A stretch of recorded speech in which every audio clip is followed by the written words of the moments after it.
What happens if you lose, Nick? Who the hell is Aquaman? I get Fruity Pebbles, Cocoa Pebbles, I get sausage biscuits. Maybe you guys will see a little footage of that later on because we got some good stuff. Philip the Deuces. There you go, baby.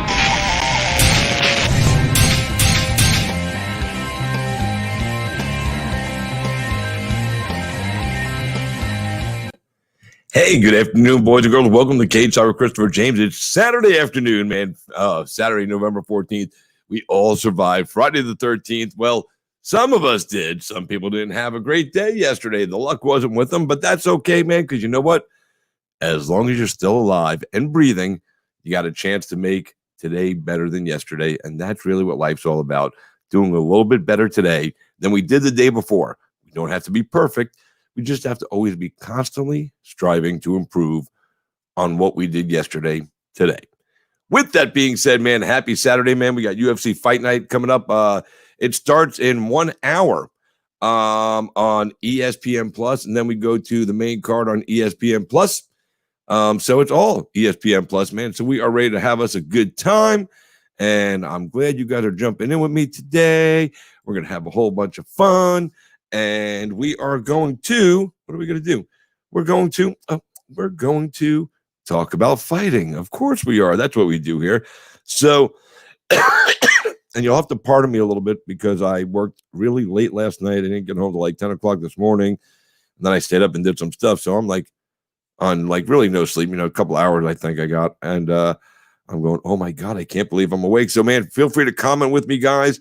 And, help keep me awake, until we get ready for our guest, and we have some guests coming in today. We have Kurt Holobaugh, formerly of the UFC, now with the XFC, huge knockout victory the other night at XFC 43. We're going to talk to him a little bit later on. And then we're also going to talk with Kenmon Evans out of New Smyrna Beach, Florida. He's a bare knuckle fighting championship fighter, and he's 2-0 in the promotion, 2 finishes. Last night he got another one. He's talking with his fist, and the world is listening with their faces, man. That's all I could say. He did a phenomenal job. We're going to get him on the show for the very first time. So we're just going to have a good time today, man. So thanks again for tuning in. Appreciate it. You're watching Cage Talk with Christopher James, brought to you by Just Heart Apparel, Just Heart Apparel, and Just Heart Apparel East Coast.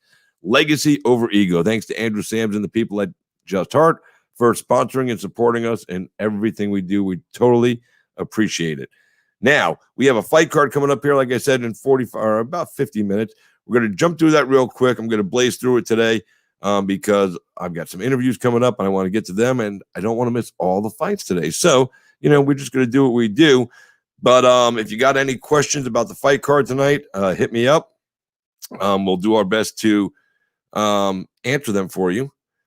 And let's see. So let me just finish. I'm just sharing this out to a few groups. I want to make sure that everybody has the opportunity to access this awesome show that we put on for you guys, as many times as we can, because that's what we're here to do. So with that being said, let's see, that one's got it. This one's got it. 2 more shares. Give me a second, guys. Hope y'all are having a good day. Hope you all enjoyed the fights last night at BKFC 14. Man, it was trending worldwide. They really did an awesome job to put on an amazing event, and we were happy to watch it last night. Thanks to David Feldman, Nate Shook, and the whole crew over there. And that's it. And one more share, and then we are rolling through this thing. Boom. Bam. Done. All right, so let's move into this fight card real quick for UFC Fight Night 182. It's, again, all the fights are going to be on ESPN Plus. 3 guys missed weight yesterday, so that was kind of crappy, but I'm going to roll through a couple of these fights real quick, and let me see something here. Oop, I'm at the wrong spot. That's what's going on here. Here we go. Yes, I know what I do. Now we're better. I'm just trying to get everything all situated for you guys. Give me 1 second here. I had all my notes up, and then they all disappeared. I'm a little bummed about that, man. There we go. Schedule. Sometimes that shit happens, man.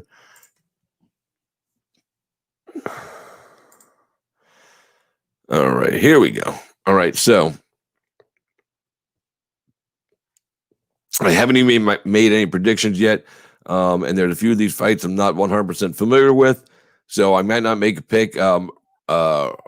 Rocky Martinez versus Don Tail Mays.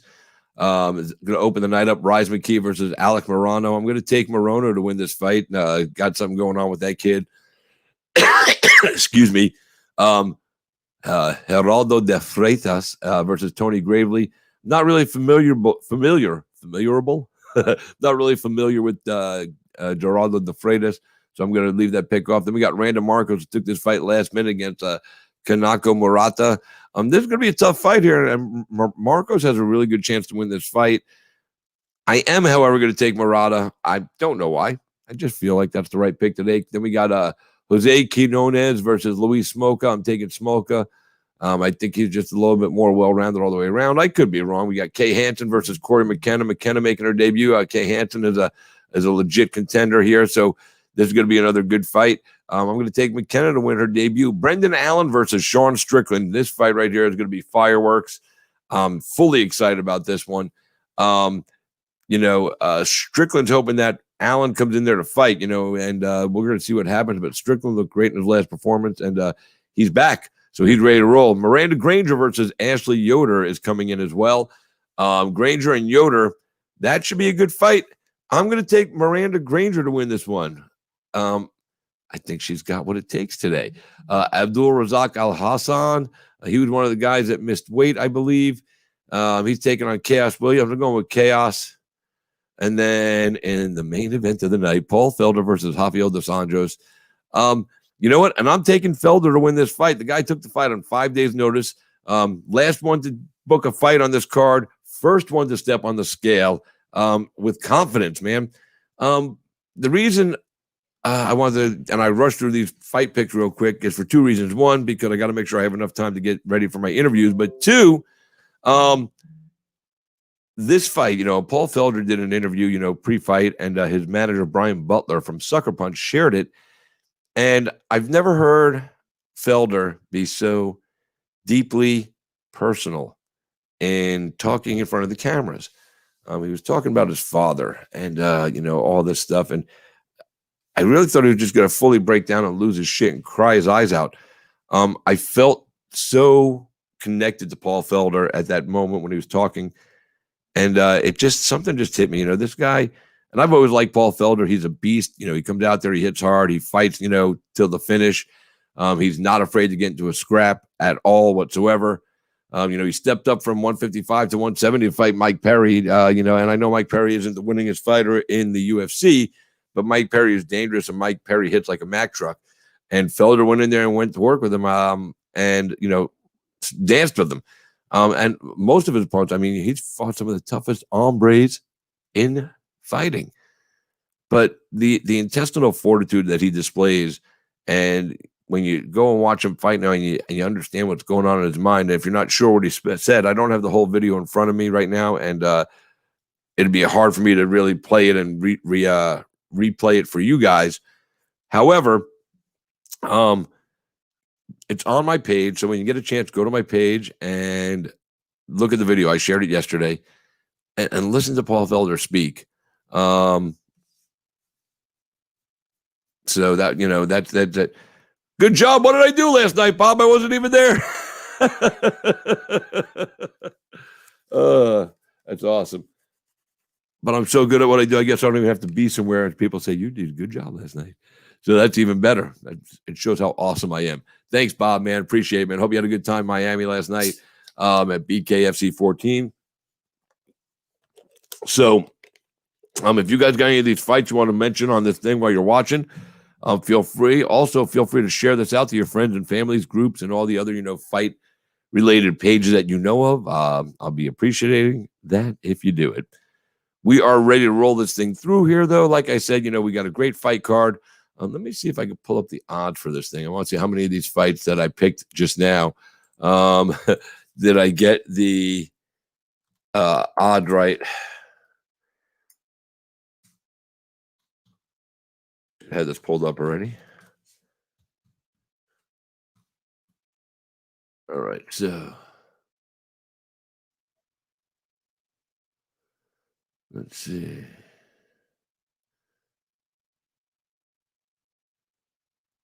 All right, so maybe this is going to give me the odds right here. All right, so at most of these places, and I've got all these different places to give us fight odds. Dos Anjos is a minus, and I'm going to use the numbers from BetOnline.ag or whatever that's called. Dos Anjos is a minus 201. Felder plus 171. Alassane is minus 210 to Chaos Williams being a plus 180. Kay Hanson is a minus 190. I picked against her with Cory Mckenna at plus 165. Antonio Arroyo is a minus 107 versus Eric Anders minus 113. Wait, did that change right here? I gotta look at something real quick because I think I missed something here on this fight listing. Did we lose a fight? Did we lose the Anders fight? Oh, yep. Eric Anders bailed out. I didn't even see that till just now. Let me see if I can get a little more info on that one. See that? I knew there was a fight missing. I was like, oh, this ain't right, man. Anders did miss weight, by the way, yesterday as well. The color of the game. Apparently he due to some issues concerning his health, he was forced to withdraw from tonight's fight against Arroyo. I'm recovering, looking forward. So apparently because of the weight cut, and he missed weight, so obviously he didn't have a great weight cut, and he's not healthy enough to fight, and so he's not fighting. Bingo, that's it. See ya, say ya, sayonara, man. We wish him the best. We hope he recovers. He's a friend of the show. Brendan Allen and Sean Strickland's minus 115 to minus 105. This is pretty much a pick 'em. Yoder versus Granger. Yoder's a plus 135. Granger's a minus 155 as a favorite. Morono plus 180 or minus 180 versus Rise McKee plus 155. Smolka minus 130 versus Quinones plus 110. Marcos plus 170. Miranda minus 200. Gravely minus 140 against plus 120. And Freitas Jr. and Dantel Mayes is minus 260 versus Raul Martinez, who is a plus 220.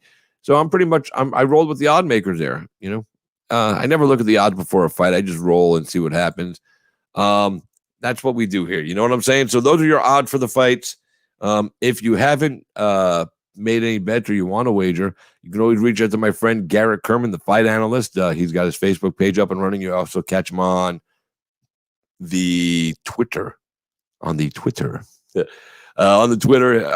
Now I'm going to keep saying on the Twitter just because I said it once.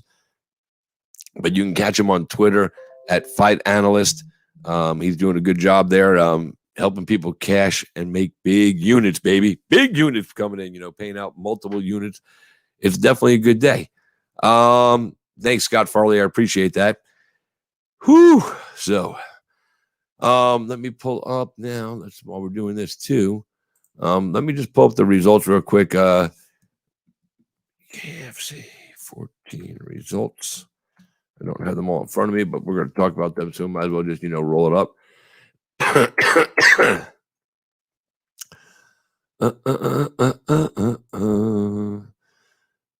So, is that it? They don't even give you, oh, there we go. Nope, that ain't right either, man. What the hell, bro? So I wish sometimes some of these people would give you, oh, there we go. Here we go. We'll go with my good friends at My MMA News to give you the full results of the fight night last night. All right, so opening up the card last night, he's going to be on the show with us at 4 o'clock. Kenmon Evans defeated Cedric Johnson via knockout in round 1 at 140. Evans was in control the whole way. Cedric Johnson didn't look like he should have been in there last night. No disrespect to Cedric. I had him on the show the other day. But he definitely looked like he needed more work to do to go in there and compete with these guys. Otherwise, he's just going to get murdered in there, and that's not a good look for anybody. At 160, that was a 175-pound bout. 165-pound, we had Alan Arzino defeating Fred Pierce via TKO due to a leg injury in round 1. Lorenzo Hunt defeated Davion Green via TKO in round 2 at 49 seconds at 195 pounds. Eddie Hoke defeated Jeff Shiffens via KO. The corner threw in the towel in round 2 at 101. Hoke, I was watching this fight, and And Eddie Hoke, man, he was just unleashing. I honestly thought he was just going to dump his whole gas tank because he just kept punching, punch after punch after punch. I mean, it was just rat-a-tat-tat-tat-tat-tat-tat-tat for most of round one. Then round two starting the same thing until finally Shiffens finally dropped. Shiffens took a lot of punishment last night. A lot of it, though, he was blocking with his arms, but some of those punches got through. And, that's what happens. And the accumulation of punches, what put him on the ground, and then his corner said, "We're done," threw in the towel. At 135 pounds, we had Jarrett Grant defeating Chris Johnson TKO. Corner threw in the towel as well. 195, Uli Diaz, man, defeated Donelli Benedetto via knockout in round one. 3 seconds. That's what I said, 3 seconds. And you know what? I'm going to be honest with you. That fight was over 1.5 seconds in. The other 1.5 seconds that was spent to give this a 3-second fight was the referee taking the time to stop the fight, man. And who expected that? Josh Furs, what's up, brother? From Combat Insiders. He was down there last night, man. Jarrett Grant is a stud. There's no doubt about it. But that Diaz knockout, my God, 3 seconds. 175 pounds fight. We had Francesco Ricci versus Noah Cutter. Ricci gets the win versus Noah Cutter in round 3, 31 seconds in via TKO. Britton Hart defeated Randine Ekholm via TKO in round 4 when Ekholm couldn't answer the bell. For the first time in bare knuckle fighting championship history, we had the overtime round. Oh, man, it was crazy. Jake Bostwick versus Tyler Vogel went to overtime after winner not declared. The winner of the round won the fight, and Bostwick won. No score was announced. Josh, did you happen to get, since you're watching the show right now, did you happen to get the scores? Because I don't know what the scores were. I was floored to see that because, I talked to Josh a little while ago, and he told me this happened on the fly. Feldman was ready to go with it. Went to Patrick Cunningham and the Florida Boxing Commission and said, "Hey, we need this overtime round." The commission was on board. Promotion was on board. I don't know if the fighters were necessarily on board because they, went to war, but they went out there and Boston gets the win. And in the main event of the night, it was the 155-pound bare knuckle fighting championship title on the line, as well as the Police Gazette diamond belt for 155. And the champion going into the fight was Luis Baboon Palomino, and he was taking on the undefeated bare knuckle beast, Jim Allers. This fight went 44 seconds. Palomino defeated him via knockout. It was clean. It was good. I love both these guys. I didn't predict anybody to win this fight before because I have too much love and respect for these guys. I've grown up with them in the MMA community with these guys. I just wanted to make sure that both guys walked out under their own power, which they did. Congratulations to Palomino. And Allers said before the fight, in order for Palomino's belt to mean something, he had to beat him, meaning himself, and Allers. And Palomino did exactly that. So if anybody out there was doubting the credibility and legitimacy of Palomino as the champion at 155, Allers will be the first one to tell you that he's legitimately the beast. That he claimed to be as a baboon, and he is now 3-0 at bare knuckle. Is he 3-0 or 4-0 now? I don't even remember. But he is the champ, and you know what? At 155, man, you're gonna have to be one tough son of a bitch to take out Palomino, man, because this guy's been scrapping for years. His striking is fierce, powerful, and he could take one. So he proved he could take a punch by going, what was it, like 10 rounds with Justin Gaethje or something like that at World Series of Fighting. No quitting him. So he can take big punches. He's not afraid of them, and he can unleash big, powerful punches. So congratulations to the champ, the end still and the end new, because he's still the BKFC 155 champion, and he's the end new Police Gazette diamond belt champion. And that right there is fucking impressive. That belt's been around for over 135 years. And it's the first time that, 130 or 155ers are wearing it since then. Palomino understands and respects the history of the belt, and he's going to represent it well. He's going to represent BKFC well. Congratulations to the champ. Again, if you guys are watching, man, drop some comments in there. And we are getting ready to go with our first interview here in about 3 minutes. Also last night was announced Mark Godbeer versus Sam Shoemaker. That's going to be taking place. Frank Mir announced that he was going to be fighting for bare knuckle in 2021. I'm going to guess he's probably going to debut on the Super Bowl card. They're going to stack this card. Paige Van Zandt is going to be on that card. Frank Mir will be on that card. And who knows what other titles. Maybe we'll get Bedford versus Gwen, or Bedford versus Reggie Barnett, who was supposed to fight last night against Dak Gwynn, and Gwynn pulled out. Now what do we do at 135? Johnny Bedford was injured. That's why he was out of the fight. He hurt his back. So Barnett stepped in for an interim title shot against Gwynn. And whoever won that fight was going to face Bedford when he healed up. Well, now that Gwynn pulled out and Bedford was sick, Reggie Barnett is sitting here waiting, going, what do I get now? So now we're going to see, and they flew him down. Here's the thing. Dave Feldman flew Reggie down yesterday, even though he had no fight. He still flew him down to represent the company, gave him, a nice little trip to Miami to enjoy the fights up close and personal. And, I was hoping Reggie was going to get that fight. So we'll see how they break it down and announce his fight, coming up, his next fight. Where's it going to be? What's it going to be? And that's it. So let me dump these odds out here. Don't need that. Don't need that. Don't need that. Need that. So let me just message my guest here real quick. Want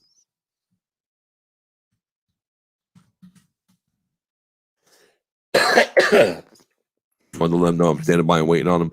If you guys got any questions about the bare knuckle fight card last night, feel free to drop them in there. I did watch the card. I wasn't there live in person.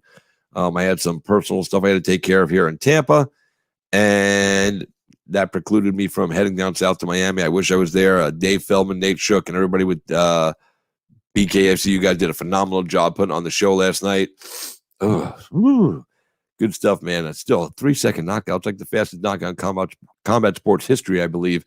That's saying something considering all the years we've been watching boxing and MMA and every other sport. It's like, wow. So Scott Farley says, Josh, it was good seeing you down there. I'll put that. I'll even send the message right there. Look, Josh, if you're still watching there, you go see that. Scott Farley just landing back up, and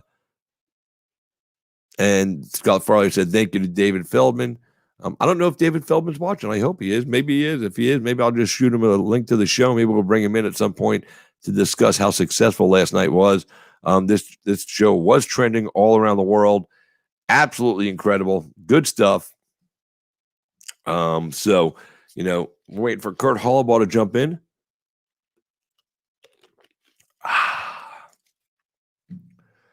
Whew. I'm excited, man. Like I said, Fight Night tonight starts here in about 30 minutes on ESPN Plus. Also, I'll be in Pensacola in about, 2.5 weeks, 3 weeks. December 5th, it's Island Fights. I'll be back in the Island Fights ring in Pensacola, and we're going to have us a good time up there. I'll be announcing some stuff from the fight card later this week, giving you guys updates on who's about to, go in there and make their way through the Island Fights promotion and, continue to grow their MMA brand. Martin Brown. What's up, Martin Brown? Martin Brown, everything happened as expected. What made it worth it was Palomino telling Good John to fuck off. See, that was a moment I missed, because I didn't get to hear the post-fight interviews or everything. So thank you for sharing that, Martin Brown. I know Martin Brown is excited to make his official bare knuckle fighting championship debut. He fought with us at Toe the Line a little while back and put on a show. That's what he do, representing the Tampa, in the 813. And, that's what he does, man. So, in Vicksburg, all the kinds of good shit. Martin Brown, man. We love that cat. Damn, I didn't know that Palomino told Good John to fuck off. I think Good John might be too small. I mean, he wants to, fight at like 145, and Palomino is not 145. So he don't want to, I know he's calling out people to get his brand up, but I don't know if Good John wants a piece of Palomino at all. So my dude is right here. I hope he's got his headphones in or his earbuds or whatever those things are called, put them in your ear. Like, But here he is right now, man. He's a former UFC fighter. He's fighting with the XFC right now. 27-second fucking knockout. And it was really 26. But he is the man himself, the one and only Kurt Holobaugh. Kurt, welcome, my friend. Thank you, my brother. Thanks for having me, man. It's been a little while. So, yeah, I'm excited to be back on the show. Yeah, man, I'm excited to have you back on the show, man. I wasn't sure where you were headed after the UFC let you go. I didn't see any fight news, and then COVID came, so that obviously delayed a lot of things.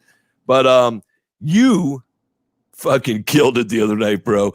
And before we get into all that, just give us a quick update. What have you been doing since your departure from the UFC? Your UFC record, obviously, everybody knows, that watch the fights, you had 3 losses in a row. And, obviously for anybody, that's not, way to keep the UFC job. But what did you learn from your experience in the UFC that you're carrying to the XFC with you? I guess that's the question. What did you learn from that you're going to carry to the XFC and the future for Kurt Holobaugh? Well, what I really learned is you can't half-ass anything fighting guys in the UFC. Those guys are the best in the world. They're going to show up ready every time. And I fought tough guys. So, and it's not necessarily that I wasn't ready. Of course, I was ready. But, man, the level's so much different. The level's different. Everything is different about fighting the guys in the UFC. Those guys, that's where you make big money. So that's what those guys want. Yeah, you said you can't half-ass. So while I believe you're ready, because you wouldn't have got a contract if you weren't ready to be there. So you say half-ass. Do you think you didn't put enough into your training to get you prepared for what you were about to face? Or was it just that these guys are really on a different level that you didn't expect? I think it was more the guys were on a different level that I didn't expect, because, starting off with Ione Barcelos, that was going to be his UFC debut too. So I didn't expect him to be as good as he was, and then moving on to Burgos, I knew Burgos was going to be good. So I trained hard for Burgos. I went to a couple different places to train here and there, including Team Alpha Male. Yep. And it really showed in that fight, other than me getting armbarred and, losing when I had to win. I felt like I had to win. I went out there. I thought I looked sharp. I felt sharp, landed early, dropped him. And that was on me. I messed up, because first off, I've never been finished by submission before. So and I've never been in jeopardy really of any kind of arm bars in a fight. So I just, that trying to kill him and get him out of there, it slipped my mind and got caught. Happens. It happens to the best of us, man. Everybody, it's just, sometimes it's not your day. And then you took on Thiago Moises, and that was a unanimous decision. That was a tough fight too. I remember watching that fight. I was like, so it's so weird to see a guy like yourself, who I know is a legit, world-class fighter, and you're being open and honest. Maybe I didn't expect these people to be as good as they were. Maybe I didn't give 100% of the training that I needed. Most guys don't ever say that stuff publicly. They go, that guy was better than me. So I respect you for doing that, because a lot of guys don't have the balls to admit that somebody was better than them and that they might not have been totally prepared. So, you get that much more respect from me, because you know how I feel about you. I respect the shit out of you. But that says to me more of the man you are than the fighter you are. And, to be a fighter, male or female, it's got to be the character inside. It can't just be, I know how to throw punches. There's more to it. It's the mental game. And you get it. You didn't want to have to get it through 3 losses in the UFC. Right. Nobody does. But it's all right, because, you took a fight with the XFC. I was the second announcer for the XFC, when they first started years and years ago, before the people that own it now bought it. So I loved the XFC, and I was glad to see they came back, for a few different reasons. One of them is because my boy Cyrus Freeds gets to go back to work, and I love Cyrus. He's my peeps. So you took on Jorizo Boy. This is a XFC tournament now. It's a lightweight tournament, if I'm correct. And it's going to take 3 to 4 wins to get the gold for whoever goes through the tournament all the way. Is that my correct understanding? Yeah. Now keep in mind, I don't think this is for like the XFC lightweight championship. I think this is just going to be like a tournament championship. And I think the winner will eventually fight for the title or get a title shot. I'm not 100% sure on that yet. But, I'm just taking it one fight at a time. I feel like everybody in this tournament's a good matchup for me. I think, coming out to UFC and fighting those guys on a higher level, that puts me on a higher level right away. So I feel like I'm a higher level than these guys. So I'm just excited to be back to fighting, man. Yeah, so you showed that the other fucking night, bro. Fucking 26 seconds, man. You came out there and you landed fucking knee, punch, fight's over. How good did it feel to unleash that violent side of you that you wanted to, really show the world on, on a big TV platform on NBC Sports, which is a big deal. How'd it feel, man? How'd it feel going in there and putting, hands on somebody and dropping knees on somebody? Because it's been a long time, your last fight was in 2019, so we're talking, what, a year and a half since you fought? Yeah, so look, man, it felt great. There was no better feeling, and that's exactly what I needed because, from dropping 3 losses straight, then getting released, not having a place to fight, not having an organization to fight in, then the pandemic hitting, and then me not knowing whether I would ever fight again. It crossed my mind that, I'm just not going to fight again. Before the pandemic, I had a lot of fighters turn me down for different organizations. And I'm like, man, maybe I should just focus on my guys in the gym and, hang it up. But so that's why it was such a big deal, because I was thinking about retiring. I was thinking, man, maybe, I just don't have it no more.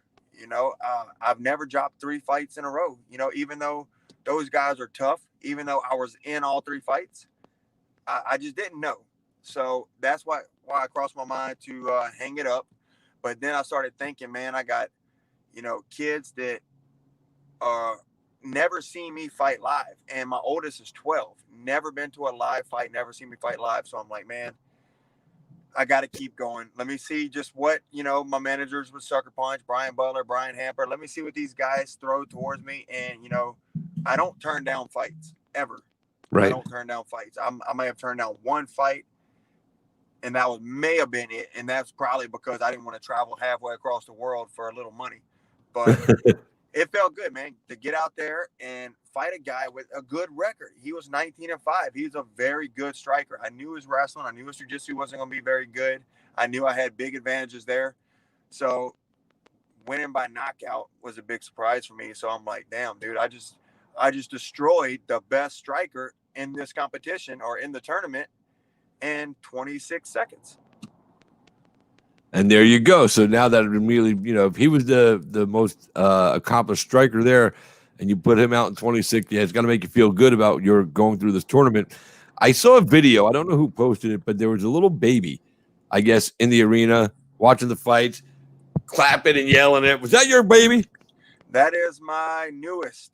He just made 10 months. So dude, a cool story about that is that kid's a fucking fight fan, bro. He was all like it's almost like I don't know if he can truly comprehend what's going on, but it seemed like he knew everything that was going on. That video was fucking awesome.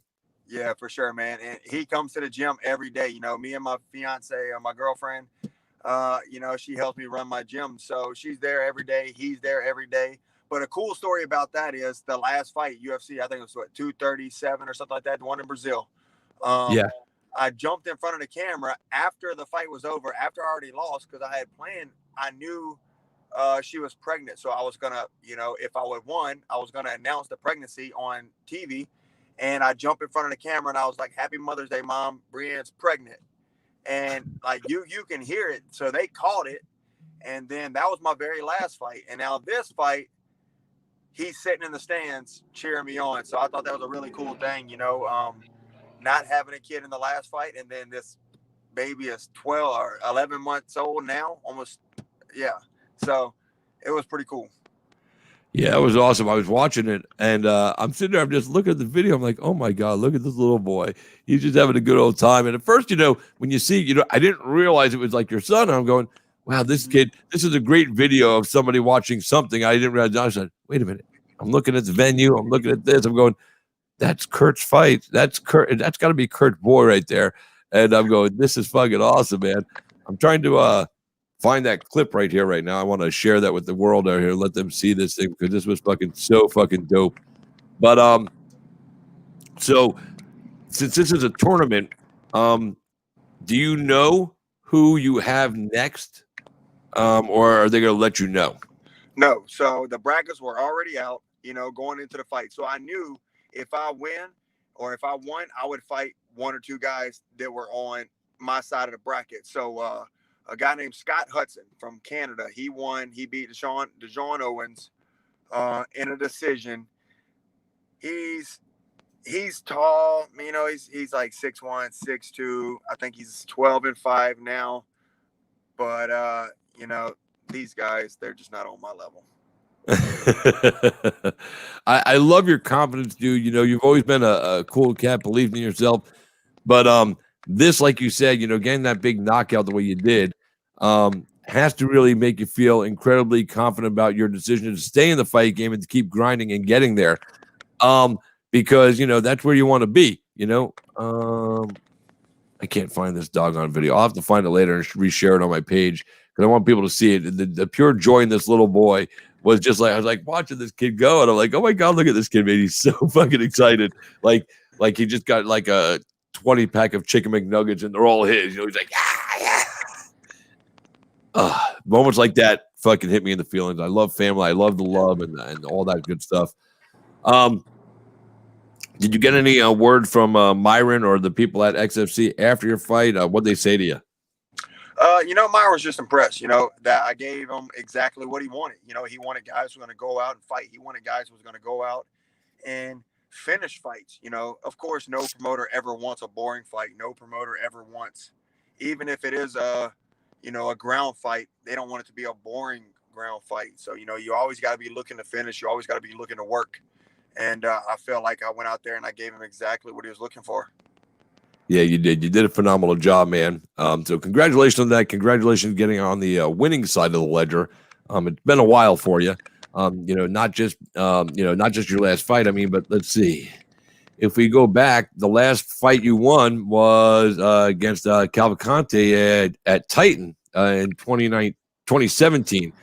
So, yeah, the victory has been eluding you for a long time, and I'm so glad because you're one of the good guys, bro. You go out there, you teach kids, and you try to make sure that you inspire them. You going back into fighting shows the kids that you should never quit on something you dream of, and that never quit on something you believe in, especially yourself. And you showed them all that, and I know a lot of kids look up to you, and a lot of teammates of yours as well look up to you. So you're doing it the right way. You're fighting every day. In the gym, you're working hard. It's outstanding, man, and I'm glad to see the success coming for you. And who knows? Is the XFC the last run for you, or are you want to get some wins at the XFC, maybe win that tournament, and then make another shot at the UFC? And I'm not trying to have you slight the XFC, but they know that they're not the UFC. Everybody knows it's not the UFC, and we all know that especially fighters that have been there. And it didn't go the way. Most of them really want to get their way back there and at least show the people that it wasn't a mistake that they got there in the first place. So do you have some kind of motivation on that for yourself where you go, you know what, I'm going to win this XFC tournament. Then I'm going back to the UFC, fuck a few dudes up. And then we'll talk about, the end of my career then. But I got some unfinished business. Or is this the spot where you're going to just call it a career after this? I mean, yeah, you never know. This could be the last ride. I definitely plan on getting through this tournament. I'm definitely planning on being the winner of the tournament. But if I could say one thing, man, the XFC, they treated us great. It was no different than the UFC. I felt the same. The treatment was great. All of their staff was great. And I loved the way they did things, even on weigh-ins, man. This was probably the fastest weigh-in I've ever done in my life. Literally, they say show up 9 to 11 and you weigh in the morning. Literally, You walk in and jump right on the scale, and that's it. No waiting, no having to see a doctor, nothing. You were good. And I'm like, and we ate Ruth Chris on them every night, Nice. It was a selected menu, but man, it was good. And it's like, Well, the UFC, I've never had that from the UFC, of course. I'm sure some of the top fighters get stuff like that, but I really enjoyed it. They really made you feel important. They really made it about you. So, I loved it. I can't say nothing bad. Mr. Myron was an awesome guy. He treated me great. He treated my family, my kids great. Took us out to, his trailer and loaded my kids down with a bunch of XFC gear, shirts, hoodies, hats, masks, Nice. Everything. So, right now, man, I'm just on a collision course to win this tournament, and who knows? And as a matter of fact, right now I got like 2,000 shares in owning the XFC just for fighting and winning. So I thought that was pretty cool too. Hopefully that stock goes up. Well, yeah, I don't know what that stock's worth right now. Last I looked, it was like 40 cents. So they took advantage of you. Tell them next time I want the cash. I'm just being silly now.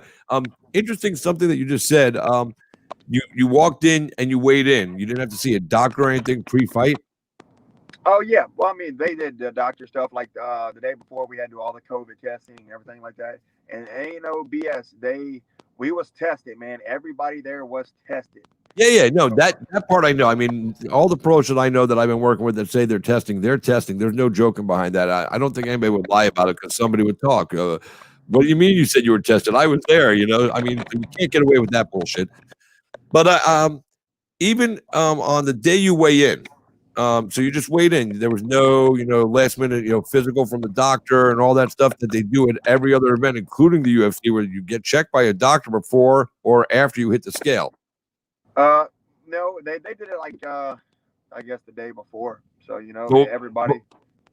But was it just COVID testing the day before, or did they give you It was COVID testing and physical the day before. Okay, that's what I want to make sure. I was like, if they didn't provide a physical, and that's not even on the promotion, that's on the state of Georgia, and that's not the way to do it. You got to make sure you guys are healthy, and that's important. So I'm glad we cleared that up. I was about to call Georgia. What the fuck you assholes doing up there, man? Make sure these kids are healthy.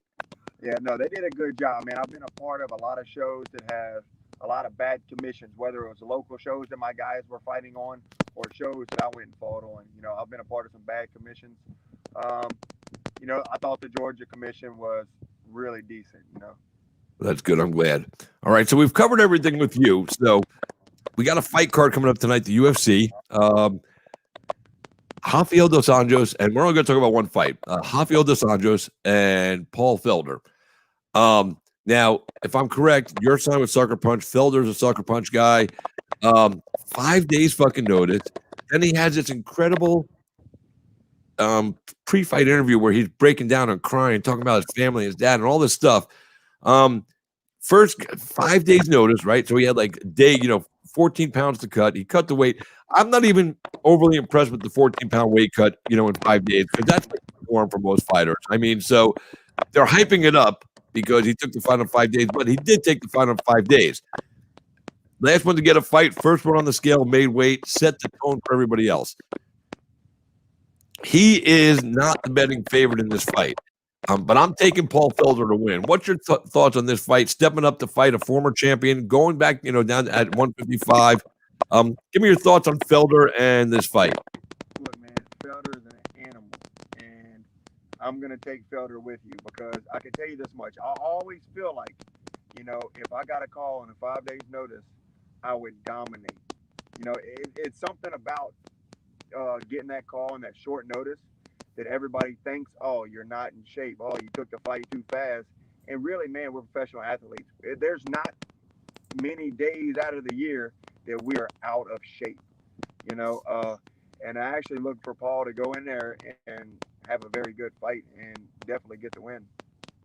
Yeah, I believe he was training. If I was doing my research right, I think he was training for like a triathlon for early 2021. So he looked great, and the mustache game was on fire. I gotta say, you got that mustache going on. So yeah, I'm taking Felder. Is there any other fight on this card that about that you're interested in, or is it just the main event that's got you? Because there's a lot of people on this card that a lot of people don't know, but you being as versed in the sport with a lot of fighters, is there any other fight on this card that you're looking forward to? Man, my guy Brandon Allen. Me and Brandon, I've been training with Brandon, or I started training with Brendan since he was like 12 years old. You know, Brendan came from our gym, you know, back in the day when he was a kid. You know, so and I'm still pretty close to Brendan. We talk here and there. I actually trained with him a couple months back. He came to my gym and trained with me. So, you know, Brendan's going to keep that momentum he's got going, and I think he's going to get the win. Well, awesome, brother. Well, listen, man, thank you for taking the time to chat with us today, man. Congratulations on that big win. Getting back in the winner's circle. I know it's been a long time for you. So it feels good in here. It feels good up here. It feels good all the way around. We will catch you next time. Be well. Stay safe. I'll hit you up soon to find out the exact person you're going to be fighting. We'll get all into that. And we're losing you right now. Your audio is cutting out on us, so we're going to let you dip out. I hope you have a wonderful day. Stay safe, my friend. God bless you and your family, and may all the blessings come your way. Appreciate it. Thanks for that interview, man. I appreciate it. See you soon. Awesome, brother. Be well. All right, man. We're going to cut him out right there. That's Kurt Holobaugh stepping out. Yeah, I don't know what happened at the end there for us, but we did lose him. Sometimes that happens. You know, he was out in the car, so maybe his signal was getting weaked out. I'm not sure. But that's life in the big city, kids. That's okay. I just shot a message to my man, Kenmon Evans, to let him know that we're ready for him to jump in. Hopefully he'll pop in here a little early, and we will, do that. So, but Kurt's really a good guy. The family man. I got to find that video because there was a video, like I said, his baby was losing his mind watching the fight, watching his daddy out there. And I was fully blown away by how in touch and in tune the kid was. I mean, he's like 10 or 11 months old, Kurt said. So, and by the way, shout out to my boy Cyrus Feast. Glad to see him, get a fight. And, in the States where he didn't have to travel all the way around the world, got to do some work at home, which he doesn't get to do a lot. So he said, so hats off to him. Good to see the XFC back. And we'll just leave it at that. Like I said, Island Fight is coming up 65, December 5th. I'll be in Pensacola. It's going to be at the Haji Shrine. I'll be posting some fight card updates. Also want to shout out to my boy David Van Auken from Fight Bananas. He's dealing with the COVID. He got really sick. I hope he is healing up well and getting better and recovering. And hats off to his wife, Susie, because, they got twin baby girls. They got the other two boys. And, she's dealing with all of it right now while David's been quarantined in his bedroom, probably, posting up Fight Banana stuff and playing video games. And, it's like, even though he's sick, it's like a vacation. Don't have to deal with anything else. So, who knows? But I hope him and his family are doing well. And now we're just waiting for Kenmon Evans to jump in. If you guys got any questions, feel free to drop them on me right now about last night's BKFC or tonight's UFC. By the way, Forrest, I found out about that package. It's still in transit. So I'm going to send out another one to you on Monday morning because I don't trust these people to get this package to you. So I'm going to send it through a different shipping service. And we'll get that out to you, man. Thanks for your patience, brother. I appreciate it. Thanks for your support as always. So let's see. I'm hoping Kenmon remembers to come on the show because, I got fights to watch too, man. You know what I'm saying? So hopefully he'll pop up here in just a minute. It's a little early, but I told him already when you were at like 10 minutes till he's supposed to come on at 4. So hopefully we'll get him on. And, if he pops up, that's great. And if you don't, we'll just reschedule for another day. No problem, Forrest. You're awesome, man. Thanks always for the support, brother. I truly appreciate it. You know that. I haven't put up my fight picks with a picture yet. I just kind of made them, randomly. Like I said, it was a long night of work. I didn't get home till like 10 o'clock this morning. So I didn't have a chance to sleep and put up the fight card. So I might even post a fight card pick tonight, man. I might just make my picks here and see what the fuck happens. So, but Forrest Daniels, by the way, if you guys are friends of mine and you see stuff on my page and you know my boy Forrest, man, and you're wondering how to pick up some fights, man, Forrest has been on a run lately, man. He might have to start his own wagering website because he's pretty accurate with his picks, and he's also pretty good at how the fights are going to end. He's apparently, he's either what's the word? He's a psychic or he's psychotic. He can see the future. I don't know, man. Yeah, Kurt Holobaugh for the tournament championship. What's up, Dennis Hughes? How you doing, boss, man? Great to have you on watching, man. Kurt's awesome people. I love that cat. Such a good dude, man. Family man, father. He does it all, and he's a great, great coach. So that's always good to have around. What the hell did I do there? That's not right. There we go. So hopefully we're going to have my man Kenmon Evans coming on here in just a minute. Waiting for him to pop in, and then we'll get that rolling for you. Don't forget the fight card for UFC starts in about 3 minutes on ESPN Plus.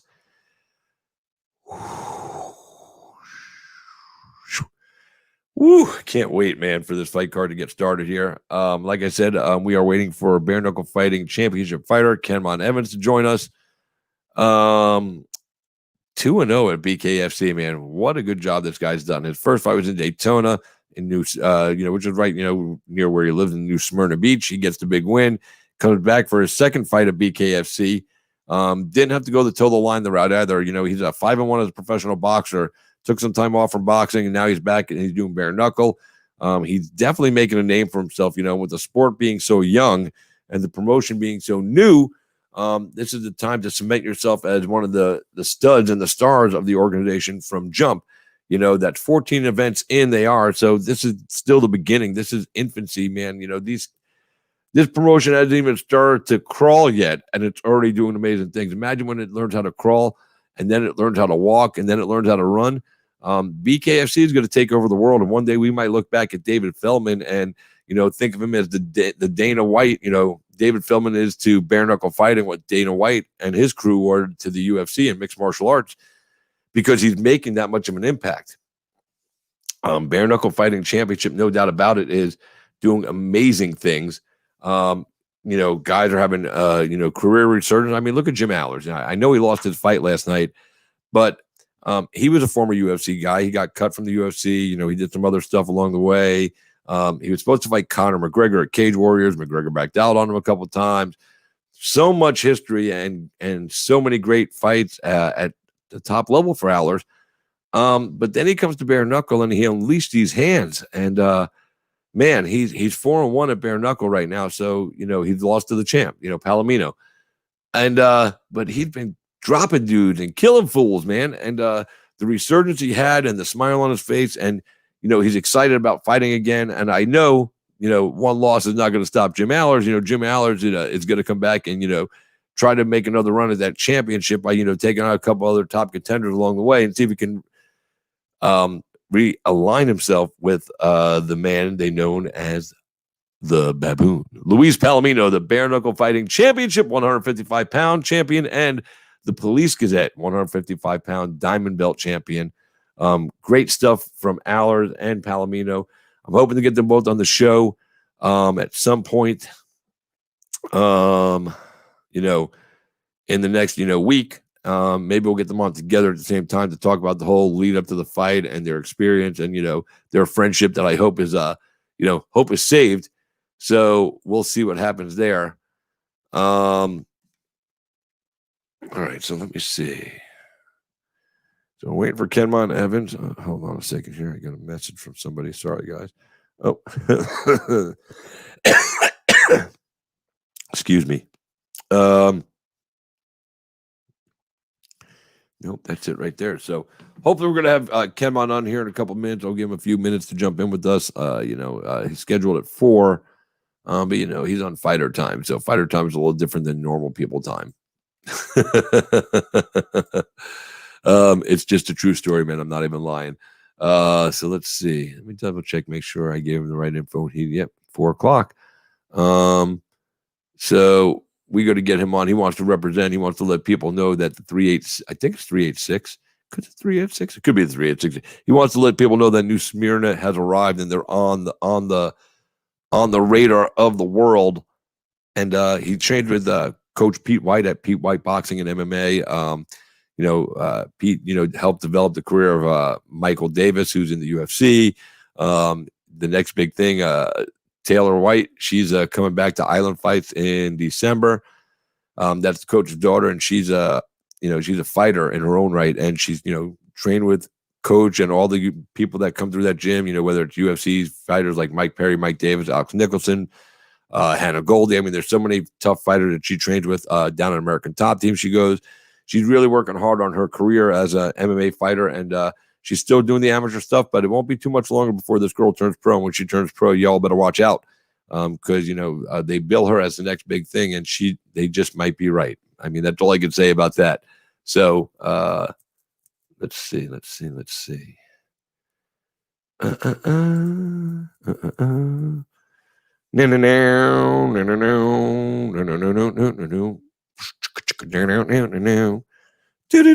Sorry, I watched SWAT the other day. This song stuck in my head. Again, if you guys got any questions, man, drop them here on me while I'm waiting for Kenmon Evans. I would definitely appreciate, and love to chat with you guys.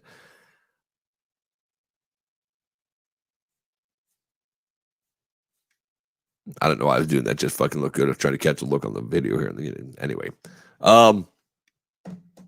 So we're just going to sit back and wait for Kenmon Evans. And let me see. Is he coming on? Do-do-do, do-do-do, do-do-do, do-do-do, do-do-do, do-do-do.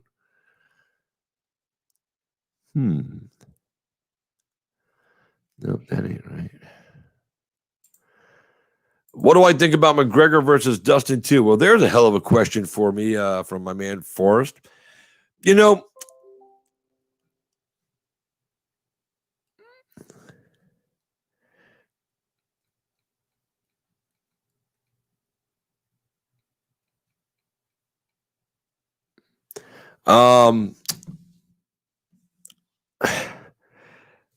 Oh man, yeah. I just got a message from Janelle. I asked him to do a little cut video for me, and after his fight, it was during fight week and everything, and he just sent me a message. He goes, "Hey man, I'll get that video to you soon." And I'm like, "No worries, my man." That's the kind of cat he is. He always stays true to his word. I wish him the best, and I guarantee we see him back. But so McGregor and Dustin 2. I'm not sure. But I guess the fight makes sense. McGregor, can pick and choose his opponents. That's what he likes to do. Even though there's no title right now going on, although, some people said they might make this an interim title fight or make these guys fight for the title. I think that's unfair to the rest of the division. McGregor certainly doesn't deserve a title shot. I don't care where the UFC has him ranked. He when you guys think about this, McGregor being ranked in the UFC's own rankings at like number 3 or 4 in the world. The guy's fought twice at lightweight and only won once. You know what I'm saying? It just doesn't make any sense that he's ranked where he is. Now, if we're ranking based on drawing power, well, he's, number 1 lightweight in the world, I guess, right? Because nobody outdraws him. I mean, I don't think Khabib, as far as, even with his legions of fans over in his side of the world in Russia and the whole Muslim fan base, I still don't think he'll outdraw McGregor. McGregor is, Mr. Red Panty Night. I mean, you can't deny that. But as far as being a legitimately top 5 lightweight, I don't know. Poirier has reinvented himself, and he's looked phenomenal. He wants that fight back. He wants to, bring it back from when they were at featherweight. So they've both evolved and changed. It's going to be a tough fight to pick. I'm going to take Dustin just because Forrest took Connor. That's pretty much it, man. It's a toss-up fight for me, so I don't even know. He's definitely improved his game. Dustin has, reinvented himself. Like I said, he's ready to go out there and do some work. So I don't know how that's all going to play into the thing, but I just think, like I said, that fucking, excuse me. I just think that Dustin's going to get swung back. I'm not even basing it on anything. I mean, these guys have fought before. They both, changed their game and improved, along the way. But this is where, and they both like to stand and bang. But where Dustin will have the advantage if he decides to take down McGregor and work the ground. McGregor's shown he's able to, defend some takedowns and defend some groundwork.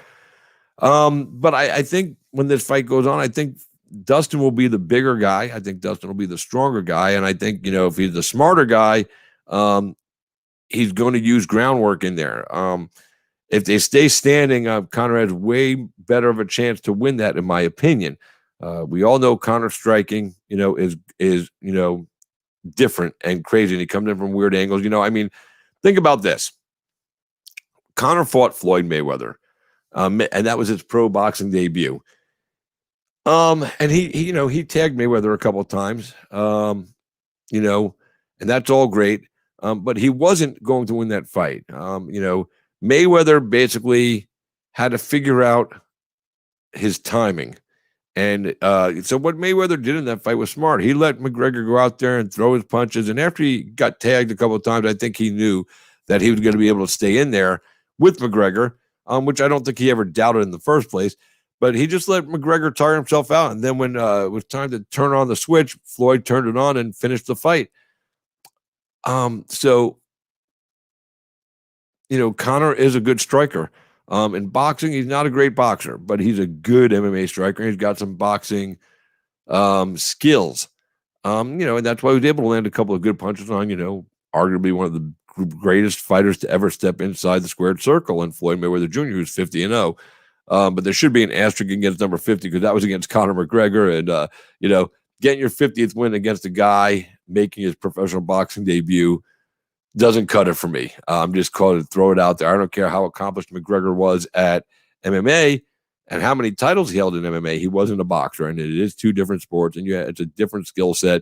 And you wouldn't see anybody else getting to make their pro boxing debut against a Floyd Mayweather or Manny Pacquiao, or even like Devin Cushing, who's like 9-0 or 10-0 as a pro. Michael Williams Jr., 300%, you know what I'm saying? And 150%, 300%, that's him and his dad, and he's undefeated as a fighter, but he would never get a shot, and what's he like, 12-0, 13-0, he would never get a shot at a Floyd, and he has more of a legitimate shot to fight Floyd and do things against him than Conor, but because Conor's name carried so much weight in MMA, they let him transfer over. And so, all right. So we are still waiting for Kenmon Evans. I haven't heard back from him. I'm going to give him 5 more minutes. If he doesn't pop up, we'll have to reschedule the interview. So Dustin and Conor, yeah, I don't know, man. I'll tell you, there's a female fight coming up that I'm looking forward to. Let me see if I got my notes over here. Nope, it's not on this pad. It's not on this pad. It's not on this list. I should have, it's on my dining room table. Oh, well. Just double checking here, making sure it's not on this list. I keep notes off to the side so I can quick glance down and see if I got, anything going on here.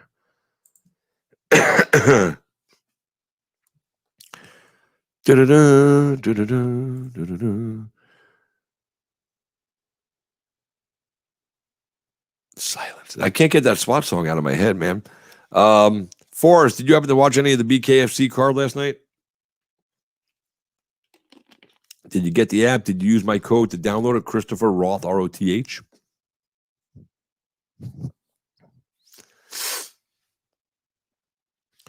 By the way, shout out to my friend Garrett Kerber, the fight analyst. He's moving today. Sucks to be him, man. Moving sucks. When me and my wife move from our accommodations now, our home now, and we move, I'm getting rid of everything. I'm not bringing home any of this stuff. Well, I'll bring a couple of things, my TVs, computers, the equipment, stuff like that, and our clothing. But I'm probably going to get rid of all of our furniture except for maybe our bedroom set and start fresh, mainly because I just don't want to move all this crap. I hate fucking moving. I've lived in the same place now for like 12, 13 years. It was date night. Whoa, Forrest going on date night, bro. Ooh, I need to get details in a private message later, man. I want to know what's going on there, brother. Did I approve of this date night? Uh-huh. You didn't even ask, did you? That's messed up, Forrest. Kenmon, where you at, brother? All right, so we're on the 3-minute countdown.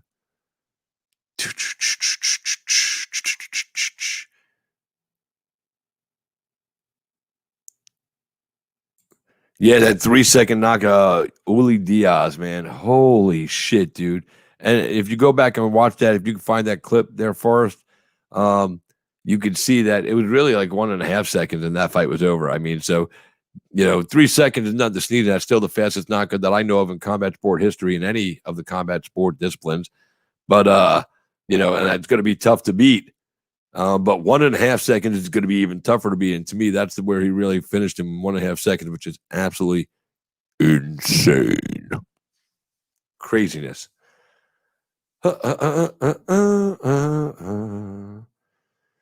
Yeah, so let me see. Kenmon Evans. All right. I don't think he's going to make it. We'll have to reschedule this one, guys, because I have to go take care of some other stuff right now if he's not going to be available. Sorry about advertising, but he also had a big fight last night. He might be partying and hanging out with his family, doing a barbecue or something. I'm not even sure. But I will reset this for one day this week. We'll get him on. We'll try to get Luis Palomino and Jim Allers to join us as well. Thanks for tuning in today, man. Enjoy the fights with UFC, man. They've already started. I don't even know who won the first fight, if they're into the first fight. Thanks to my guest that made it this afternoon, Kurt Holobaugh from XFC. Congratulations on that big win. 26-second knockout. First round, knees and punches. That's the way to do it, man. Glad to see him back in the winner's circle, man, because he's a winner in life anyway. So now he's a winning fighter again, and can't wait to see what his next fight brings and what's left for his career. Guys, thank you for always tuning in. Thank you as always for tuning in to Cage with Christopher James, allowing me to be a part of your life today and for you guys being a part of mine. I can truly never put into words what that actually means to me, but just know it's right here in the fields. Until next time, ladies and gentlemen, I am Christopher James. Y'all have been Cage Side, and we'll see you next time. Good afternoon, everybody.